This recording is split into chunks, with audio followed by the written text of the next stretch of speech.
What's going on, guys? Dare here with Fantasy Football Advice, coming at you with another fantasy football video. Today, it's Monday. You know what time it is. Time to get into those hot waiver ads as we head into week 8. Just to set everybody's expectations, I will let you know overall, while there are some solid names on the waiver wire this week, I don't think there will be anybody that is worth a number 1 overall waiver claim, nor is there anybody I would classify as a game changer that's going to be available this week. In fact, most of the names that are listed in the waivers this week are names that we've already had in prior weeks. So for those of you out there that have worked your way up to a number 1 waiver claim priority, or somebody that's been stockpiling their fab, this may not be the week to unload that fab you've saved up or invest that number 1 waiver claim priority. In fact, it may be a good strategy to let the waivers clear, grab whichever player is left behind that you can add in free agency, or see which players your opponents dropped. Potentially the players that your opponents dropped may have even more upside than the players available right now. With that being said though, and before we do hop into the video, just a quick shout out and reminder that if you do enjoy these videos, the best way to show your support is of course by hitting that like button. It helps us grow the channel. And for those of you newer viewers out there, maybe you haven't yet subscribed, consider taking today as an opportunity to do so. With that being said, let's hop over to our stat of the day. Yesterday's stat of the day was which wide receiver currently leads the league in percentage of their team's air yards. The correct answer was actually Brandon Cooks. Congratulations to Big Blue with 4 X's, the first to get this right on YouTube, and as for Twitter, at ColinGrace15. Once again, congratulations to both of you, but as for today's stat of the day, it's a simple one. Which wide receiver is currently averaging the least amount of separation? Once again, that's which wide receiver currently is averaging the least amount of separation in the league. If you know who that player is, leave your answer in the comment section down below. We'll be happy to let you know who wins in tomorrow's video. Without further ado though, let's hop right into it, and as per usual, we'll begin with the running back position. And up at the top, we do have a player that may have some short-term value for your team. He's easily the top ad at the running back position as a whole, quite possibly the top ad we have on waivers as a whole this week, and it's Kenneth Gainwell. He is of course taking over for the injured Miles Sanders, who was unfortunately carted off the field with an ankle injury.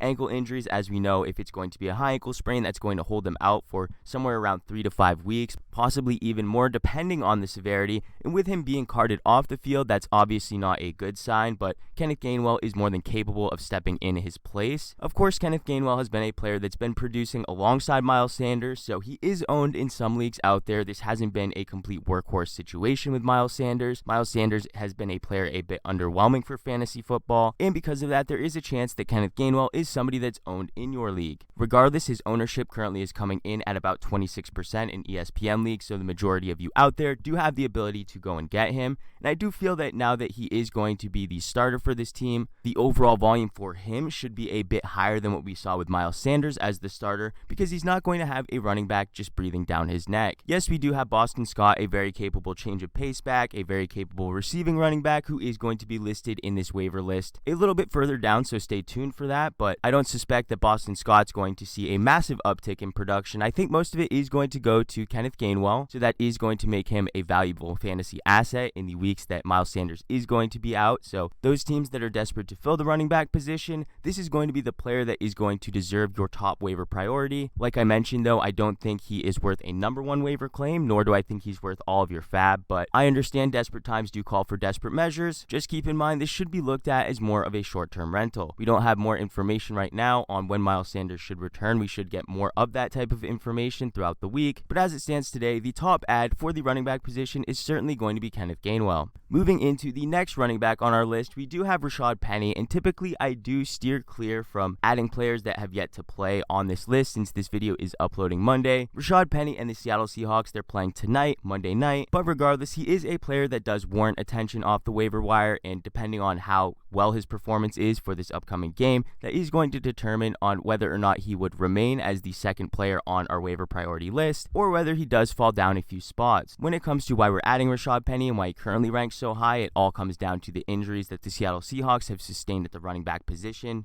First off, we of course have Chris Carson, who is still on IR with limited information as to when he's going to return, which does leave open the door for other running backs to potentially get volume in this offense, and up to this point, it has been Alex Collins leading the way at that role. Even without Russell Wilson, he's been posting relatively strong production, even rushing for over 100 yards last week, adding a rushing touchdown as well, his second in the past 3 weeks. This has proved to us that even in an offense not led by Russell Wilson, the running back in that offense is going to have some fantasy value, and Alex Collins as being a running back who is banged up at this point, was questionable to even suit up. That is going to pave the way for other running backs in this offense to potentially spell carries away from him. The favorite to do so was, of course, Rashaad Penny, who's returning from injury himself. But when it comes to Rashaad Penny, we of course know that the Seattle Seahawks invested a first-round draft pick into him, and as it stands today, this is actually their final year to go ahead and see what they have in him. With him being injured so far this season, they haven't had a good glimpse into if he can potentially be a player they want to extend or not, so we're expecting now that he is going to return, and the other running backs in this offense are currently injured, which is going to lead to him getting some immediate volume right out of the gate. As I had mentioned, the Monday game has not passed yet. I'm not sure what the results of that game are going to be, if Alex Collins even suits up or not, and what type of production we can expect out of any of the players in this offense at the running back position. So be sure to keep an eye out for that, and the most up-to-date waiver rankings we have are always going to be listed at our website, thefantasyfootballadvice.com. The link for that is in the description box below. But moving into the next running back, we have Devonta Freeman of the Baltimore Ravens. This is another player that you could classify as a short-term rental. Latavius Murray, the previous leader of this team, at least from a volume perspective, he did get injured and he was unable to suit up, and the next running back in line was Devonta Freeman, who did have himself a fair game. From an efficiency standpoint, it wasn't all that spectacular. We're talking 4 carries for 14 yards,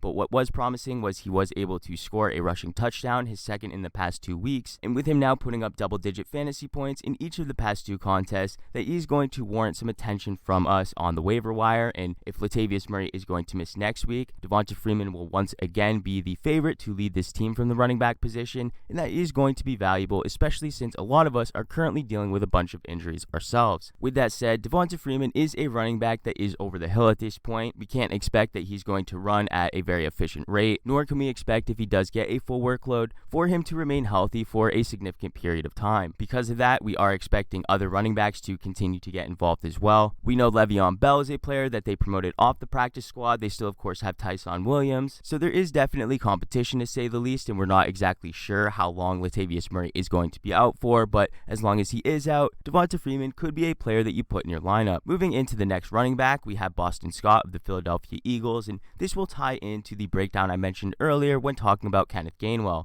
Because Kenneth Gainwell is now going to presumably be the leader of this team from the running back position, that is going to open up the door for another running back in this offense to get carries behind him. The favorite to do so at this point is going to be Boston Scott, a player primarily looked towards for his change of pace ability as well as his receiving skill set, which does of course give running backs typically a higher floor. And if this does end up being a 1A 1B type situation while Miles Sanders is injured and out of the lineup, then Boston Scott could be a player that we rely on immediately right out of the gate due to that high floor. But at this point, we really don't know exactly how it's going to shake out. All that we know is Kenneth Gainwell is the favorite to lead this team from the running back position. Boston Scott is likely going to see an uptick in volume and usage, but because he is clearly behind Kenneth Gainwell on the depth chart, we do have him ranked below these 3 running backs listed ahead of him. I do still think he is worth rostering, and at this point, since Miles Sanders is injured, I think he should be owned in all leagues while we continue to monitor how the situation shakes out. Moving into the next running back, we have Brandon Bolden of the New England Patriots, and this is going to be a running back that I think many people are going to have ranked higher than me on their waiver lists. Bolden is of course coming off of his best game of the season, a game in which he put up nearly 20 fantasy points, coming in with 19.9 in a PPR league. The reason I don't have him ranked higher is because although he did produce, I'm not in the business of chasing fantasy points, and I think investing in Brandon Bolden is more chasing fantasy points. His strong performance this week is not indicative of his performances moving forward, and there are many running backs and mouths to feed in this offense from the running back position, so I'm less inclined to invest in a running back in a crowded backfield, and that's exactly what we have with Brandon Bolden. Regardless, the majority of his production is in the receiving game, which, as mentioned with Boston Scott, is going to increase his floor. So those of you that are in desperate positions and need a spot start, Brandon Bolden will probably be somebody you can look for, not only for this week, but in future weeks as well. And if any of the running backs in New England do end up getting injured and he does increase his role, that will make him more and more valuable as the season goes on. But until that happens, I'm unlikely to invest heavily into him. Now, the final 2 running backs I do have listed are going to be players that we're investing in the chance that they do get traded. As we know, the NFL trade deadline is quickly approaching on November the 2nd. That's about a week away. And currently, I do believe there are 2 running backs that have had more trade rumors surrounding them than others. The first one being Marlon Mack of the Indianapolis Colts. The Colts, of course, they do have Jonathan Taylor. They don't need Marlon Mack, and with Nyheim Hines, a very capable pass catcher, the position itself is rather deep. Marlon Mack definitely is a capable running back that could be used in other offenses and be potentially a starter for other teams, but with him sitting behind Jonathan Taylor, a player he's unlikely to usurp while healthy, it's clear that the Indianapolis Colts aren't getting maximum value out of him. Trading him would be a smart idea, but knowing exactly which team is going to get him is largely going to dictate what his value is going to be for fantasy, and since we don't know that, adding him is only going to be a speculative add, and even if he is traded, that's not going to guarantee he is going to have value for fantasy football, so that's why he does rank at the bottom of the list, but I do still feel he should be owned. And much like him, we do have Ronald Jones, who I do have listed behind Marlon Mack, another player who has been in many trade rumors. Keep in mind that the coaching staff has come out and said that they're not interested in trading him, but how many times have we seen in years past where coaches say one thing and the end result is completely the opposite of what the coaches said? I think we see that all the time, so we should be taking that information with a grain of salt. The only reason I do have him ranked below Marlon Mack is simply because he is more of a one-dimensional running back and he does have questionable talent, at least when compared to Marlon Mack. Regardless, in deeper leagues, I think both of these running backs should be owned, if not for their potential on their own team, but for the potential of them being traded. With that being said, though, let's hop over to the wide receiver position. And leading the list, I would have him as a top 3 player to add this week off the waivers. It's going to be Russell Gage of the Atlanta Falcons. Russell Gage has been an afterthought for most teams in fantasy because he did start off the season pretty modestly, receiving 2 targets in week 1 against the Philadelphia Eagles, only to follow that up with 28 receiving yards in week 2 and ultimately got injured in that contest and hadn't seen the field since. Week 7 was actually his first game back from injury, and it wasn't necessarily a quiet one. He did only receive 6 targets and played on 63% of snaps, but he really made the most of his opportunities, catching 4 of those 6 targets for 67 yards, even scoring a receiving touchdown as well. And with the Atlanta Falcons being a team that's desperate for playmakers to step up, we've seen Cordero Patterson see heavy involvement. I think Russell Gage will continue to see more looks in this offense moving forward, so as long as he can stay healthy, this could be a player that's in flex consideration depending on the matchup. For that, I do think he is the top receiver we should be taking off the waiver wire this week. Again, I'm not sure he's worth a number 1 overall waiver claim because he is always going to be behind Calvin Ridley, and this Atlanta Falcons offense is nothing like we've seen in years past, so his theoretical upside, even if he does reach his ceiling, it's not going to be all that high. But regardless, if you're desperate for a starter, desperate to fill your flex spot, or you're in a deeper league,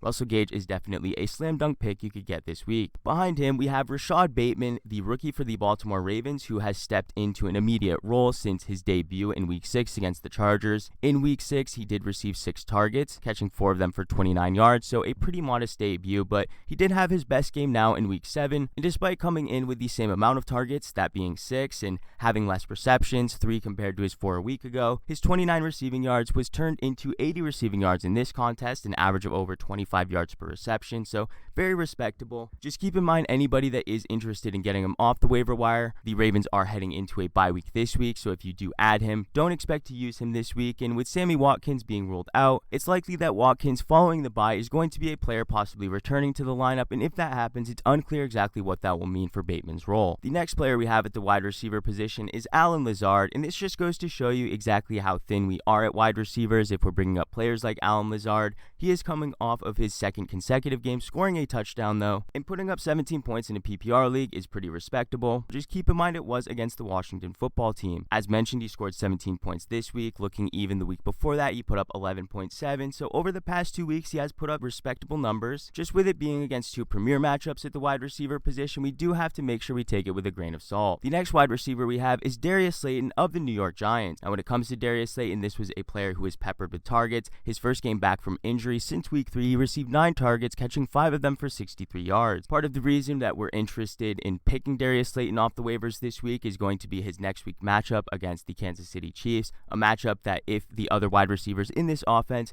if they do come in injured, he is going to once again have a role, in seeing him receive 9 targets in his first game back, it is promising for what potential usage he could have next week. As it stands though, we do have to monitor the health of the other receivers like Kenny Galladay and Kadarius Toney, 2 players that were ruled out for week 7 but could potentially return by next week. If one or both of those receivers do return to the lineup, then I'm not going to be as high on Darius Slayton and expect him to receive another 9 targets, but if they don't, Darius Slayton could be a player you add off waivers and potentially put in your lineup as early as next week. The final wide receiver we have is none other than Kalif Raymond of the Detroit Lions. He has been a player who has stepped up amongst injuries to other Detroit receivers. This team desperate for playmakers at the wide receiver position as well, so him stepping up could not have come at a better time. And with his next week's matchup being against the Philadelphia Eagles, a defense that has played hit or miss against opposing wide receivers, this could once again, much like Slayton, be a player you take off waivers this week and thrust into your lineup immediately. And for those of you potentially questioning his upside, we do have to keep in mind that Kalif Raymond has been a player who has stepped up in other matchups. His 17 PPR fantasy points he put up this week against the LA Rams, that actually wasn't a season high for him. He put up 19.6 against the Chicago Bears in week 4, scored double digits against the Baltimore Ravens, a game in which he saw 10 targets and caught 6 of them. So Kalif Raymond is no stranger to producing, and I do think that does warrant an add. Keep in mind though, after Philadelphia, he is going to go on a bye, so if you don't necessarily need him to add and start next week, maybe you look in a different direction. Moving into the tight end position, we have another one of the top adds this week, none other than CJ Uzomah of the Cincinnati Bengals. He is of course coming off of a completely dominant performance. We're talking over 24 fantasy points on the back of 2 receiving touchdowns. This is his second game so far this season in which he scored 2 receiving touchdowns, his second in 4 weeks. So with him having now 5 receiving touchdowns over the past 4 games, that is going to warrant an add, and potentially this player should be owned in all leagues. Just keep in mind though that his 2 receiving touchdowns was on the back of 3 targets, and even looking at his second multi-TD performance, we're talking his week 4 performance against the Jacksonville Jaguars. He only received 6 targets in that game, and that 6 target performance was his highest amount of volume he's received all season. In the other games, he's been unable to eclipse 3 targets, so I don't think this is a player that you're going to pick up who's going to have a high floor each and every week. But with him now scoring in 3 of the past 4 contests, 2 of them being multi-TD performances, we without a doubt do have to give him the attention that's warranted, and he will also deserve starter consideration for TE needy teams. The next tight end, and I think quite possibly the safest tight end for anyone that does need a starter at that position to take off the waivers, it's going to be Ricky Seals-Jones. He's now coming in with his second best performance of the season, 11 points in a PPR league, but that was on the back of heavy volume. We're talking 7 targets, and at the tight end position, 7 targets is quite a bit. Those 7 targets were converted into 6 receptions for 51 yards, and clearly you can see that in a PPR format,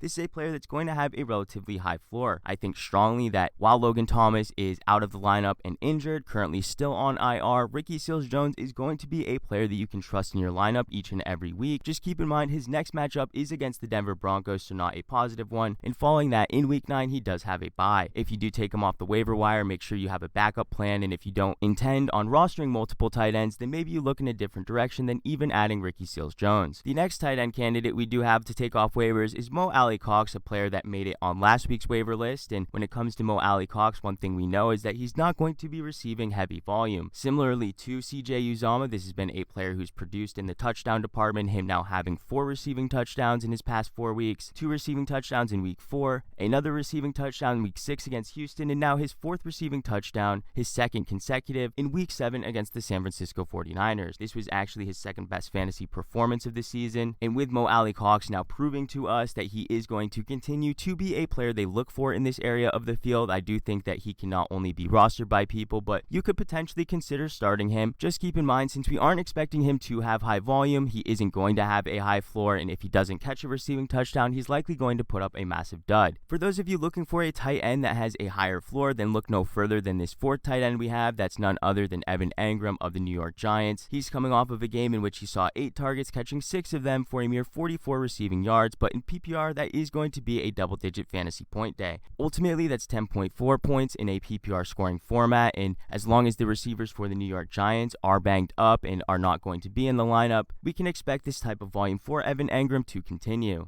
As mentioned though, when we were talking about Darius Slayton, his volume in games moving forward is largely going to be dictated by the health of the receivers in this offense. So if Kenny Golladay does return, Kadarius Toney, if he returns either, then we definitely have to lower the floor in the ceiling of Evan Engram, but his ceiling was never all that high to begin with. Alright guys, I do have 2 quarterbacks that I just wanted to gloss over. This is nothing serious, more of a reminder. We do have Ryan Fitzpatrick of the Washington football team, who could potentially be coming off IR this week. Don't get me wrong, Taylor Heinicke has been playing well, but if anything, that should only instill more confidence in us, in the ability of Ryan Fitzpatrick when he returns to the starting lineup. Just keep in mind, if he doesn't return this week, they have a bye in week 9. Follow that up with a game against Tampa Bay. So if we do have Ryan Fitzpatrick starting in a game against Tampa Bay, his ceiling is going to be enormous. So if he is available on waivers that week, I would consider streaming him if you didn't have an ideal option. But if anything, adding him right now before he does return and before he's listed as the starter is going to be your best bet for getting him at the cheapest value. Then then really quickly, just to touch on the final player, we have DeShaun Watson, and as mentioned, the trade deadline is coming up on the 2nd of November. Currently, there are a few teams in the hat that could potentially get DeShaun Watson, and there is still a